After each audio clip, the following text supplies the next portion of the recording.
wholesale and refinance, okay?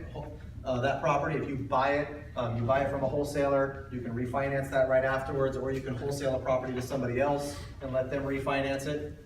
You can buy a property with cash, bank financing. You can buy a property with seller financing too. That's pretty awesome. So I do that as many times as I possibly can, try to buy one with seller financing. Yeah. Yes? When you say wholesaling, what does that mean? So that means you buy a property that's worth $100,000 for $60,000, you go sell it for 70 and let someone else rehab it and fix it up and flip it, or fix it up and hold it. So that's basically what that means. I'm doing nothing to the property, but I just got a really good deal, but I can pass on that more value to someone else and let them still make a profit, but I make a quick 10,000 bucks or whatever it is, okay? So joint ventures with cash, you can partner with other people with cash and actually joint venture with them if you find a good deal.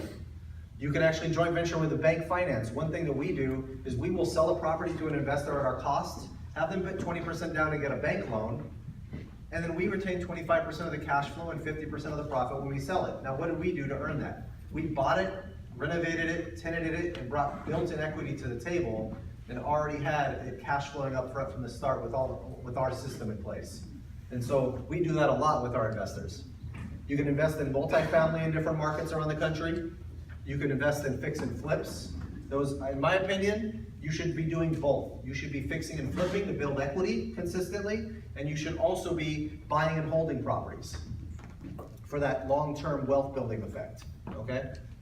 And then there's syndications in different markets as well, where you can actually go through and pool your money with other investors and invest in other markets around the country where people specialize in those asset classes. Question? Now, you talked about seller financing. Can you give us an example of deals like you did? Yes. So, for example, I did one recently. This is kind of a unique deal where I had an investor that bought a property from me in 2012. Okay, and he wanted to create a promissory note out of it because he had a tenant move out after, I think it was the first tenant. This actually just recently happened in late 2016. He sold it to me in mid 2016. The tenant moved out. It cost him about 2,000 bucks in renovation costs. There was $1,000 in a security deposit as well. So it really cost him 1,000.